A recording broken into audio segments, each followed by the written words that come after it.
ഈശോയിൽ ഏറ്റവും പ്രിയപ്പെട്ടവനെ, ഈശോയുടെ വലിയ സ്നേഹത്തിനും കരുണയ്ക്കും നമ്മൾ നന്ദി പറഞ്ഞുകൊണ്ടാണ് നമ്മുടെ ഓരോ ദിവസവും നമ്മൾ ദൈവത്തിന് സമർപ്പിക്കുക.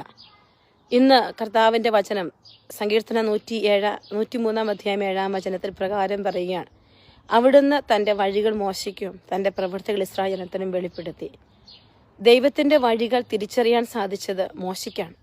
അതുകൊണ്ടാണ് ഇസ്രായേൽ ജനത്തെ ദൈവത്തിൻ്റെ വഴിയിലൂടെ നയിക്കാൻ ദൈവം മോശയെ തിരഞ്ഞെടുത്തതും ആ വഴിയിലൂടെ ഇസ്രായേൽ ജനത്തെ നയിക്കാൻ മോശയ്ക്ക് സാധിച്ചതുമെല്ലാം. ജനം കണ്ടത് ദൈവത്തിൻ്റെ പ്രവൃത്തികളാണ്. ദൈവത്തിൻ്റെ വഴികൾ കാണാൻ ഒരു നേതാവിനെ ദൈവം ജനത്തിന് കൊടുക്കുകയാണ്.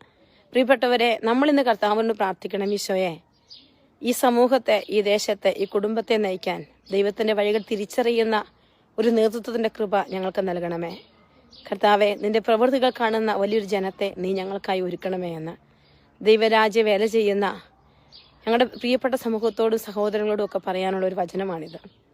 വചനം എങ്ങനെയാണ്? ആ വചനത്തിൽ ദൈവത്തിൻ്റെ വഴികൾ കണ്ട മോശയെ പോലെ കർത്താവിൻ്റെ വഴികൾ തിരിച്ചറിയാൻ സഭാ നേതൃത്വം സാധിക്കട്ടെ, നമ്മുടെ രാഷ്ട്രീയ നേതാക്കൾക്ക് സാധിക്കട്ടെ, തൻ്റെ അജഗണങ്ങളെ നയിക്കാൻ എല്ലാ വൈദികർക്കും, മെത്രാന്മാർക്കും, ഖദ്രാൾമാർക്കും ഒക്കെ സാധിക്കട്ടെ എന്ന് നമുക്ക് പ്രാർത്ഥിക്കാം.